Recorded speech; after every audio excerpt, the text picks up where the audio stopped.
Hello friends, this is Jitendra and welcome to my channel Battle Over the Board. Today we are going to see a match which was played between Fisher and Servin, which was played in USA in 1956.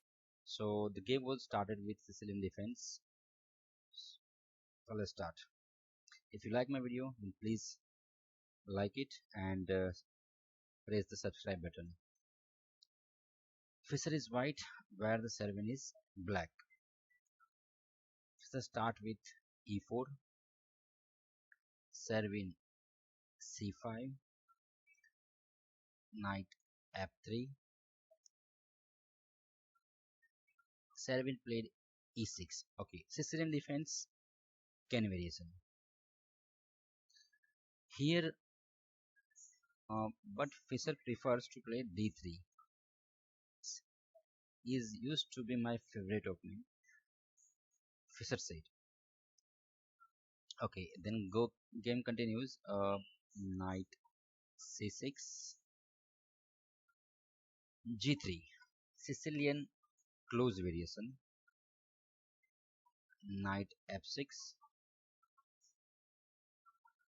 bishop g2, bishop e7. Simple development going on. Then white is doing castle. Fisher played castle. Servin also played castle. Knight bd2.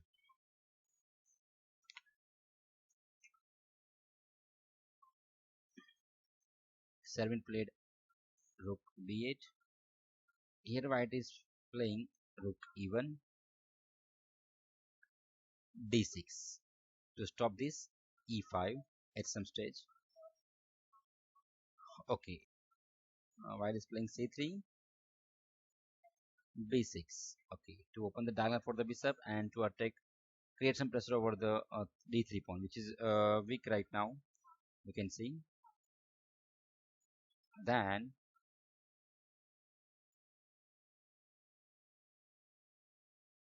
b6, then d4. Fisher is taking pawn in center break. Okay, here Servin makes first mistake. Okay, and he played queen c7. Now let's see how it is mistake. The rook is in dark square and the queen is also in dark square. So both pieces are in one diagonal and the white has one bishop in the same diagonal. So at some stage black will be in trouble because if the bishop comes on f4, then black will be in trouble.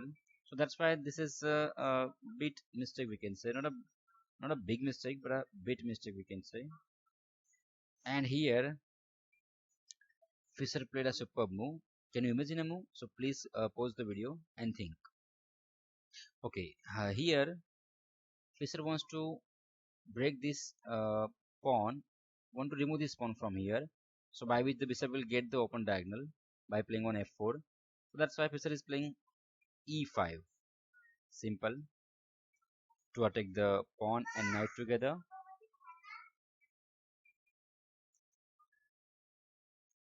If black captures the pawn, then see what will be happen. If black is capturing a pawn, then it could be trouble. Okay, let's see what is happening if he's playing pawn cross pawn. Okay, d cross e5, d cross e5 and d7. Then white could have played queen e2, bishop b7, h4 with a bind.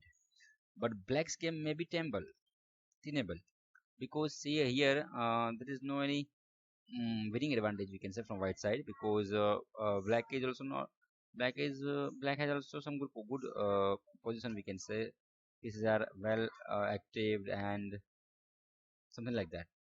So the game is playable over here if black played pawn cross pawn. But here black is not capturing a pawn and Servin is playing knight d5. Okay,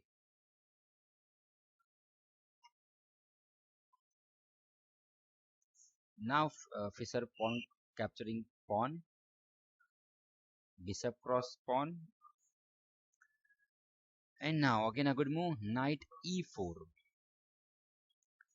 Okay, now black is in trouble because now black will have to trade this bishop with this knight. Because if black is defending this bishop, then bishop e7, then c4 comes to attack the knight. As the knight goes back on f6, bishop f4, and white is better over here as the bishop is attacking the queen. At the same time, the rook is hanging behind the queen.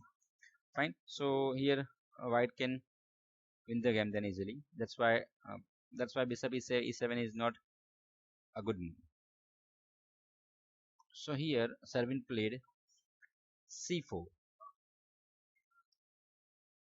Okay. In this c4, knight cross bishop, queen cross bishop, and again a good move. You just pause the video and just think which good move can be over here. Fine. Here Fisher played knight g5. The main purpose behind this move is maneuver the knight on e4.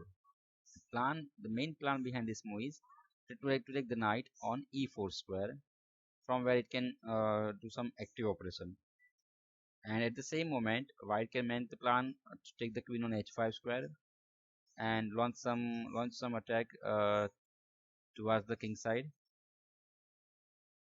So ng5. One more time, Servin makes a second mistake. One more time, he makes a mistake, and he played nce7. A bad mistake, we can say. Black's game still tenable after. If black played h6, then knight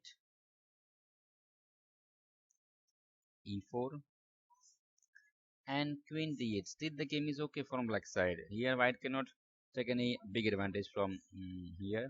So he should have played this move, but here he made a mistake and he played knight ce7, which was bad move. Now queen c2, a superb move from Fischer, a finishing move we can say. Queen c2, the threat over the pawn on h7. Here Servin played h6. Here Servin could play this pawn, but by playing this one, he's making some weakness over in his camp. We can just see the dark squares are weak than in absence of dark color bishop. So which is not suggestible, we can say. That's why black is playing knight d6, which looks good at some moment, but not good at all. As h4, the plan is h5 at some moment to remove the knight from here. Okay, so knight comes on f6 to guard the h7 square,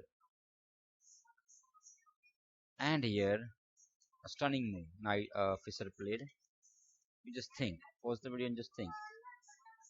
Fischer sacrificed the knight over here, knight cross h7, Servin capture with the knight, and h5 immediately.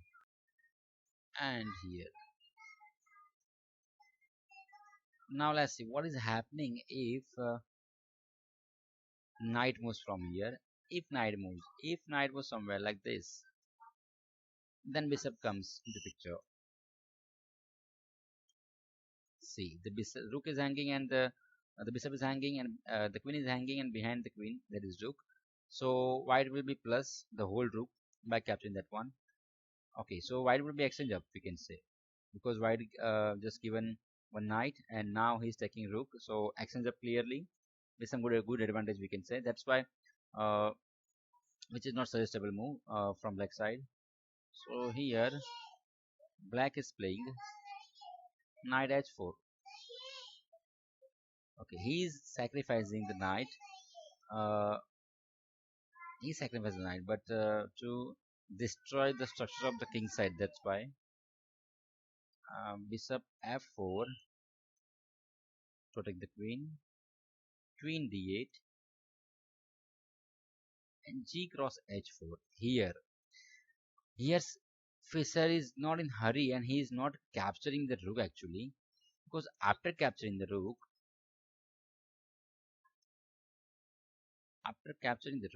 knight cross g2, king cross g2, bishop g7, b7 check, f3, and queen queen cross bishop, a better position from black side. As the king side, we can see there is no minor piece to defend the king side, and the structure of the pawn structure of the castle is mess up, we can say. So that's why bit good position here. Black can launch some attack towards the king side. That's why, which is not good.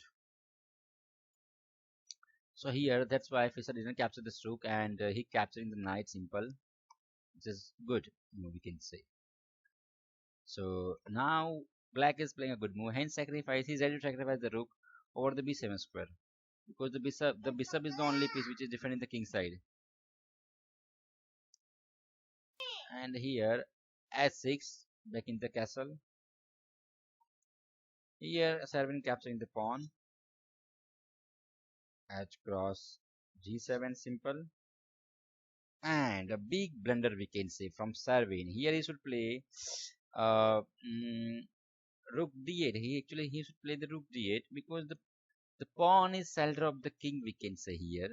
The pawn is shelter of the king because white doesn't have any knight which can jump over the f6 or s6. So the pawn is shelter for this black king.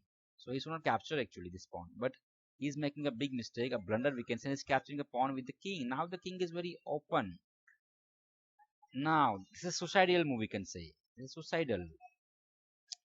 That was the last stop, but he didn't play, and here it comes to attack rook e4. Discover check threat. Rook e4, queen h5, simple. Rook e3, a good move. Then f5, rook h3, attack over the queen. Queen e8 goes back. Bishop e5, check. Knight f6, interpose. Queen d2, a good move. King f7, queen g5. Now the knight is hanging.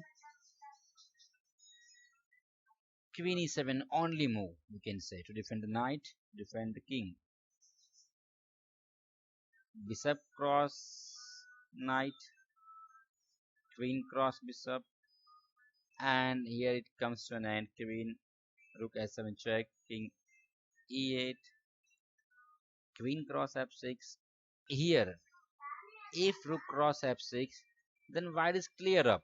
Bishop cross rook, bishop cross, the whole rook white is plus. So that's why here Servin decide to capture the rook on h7.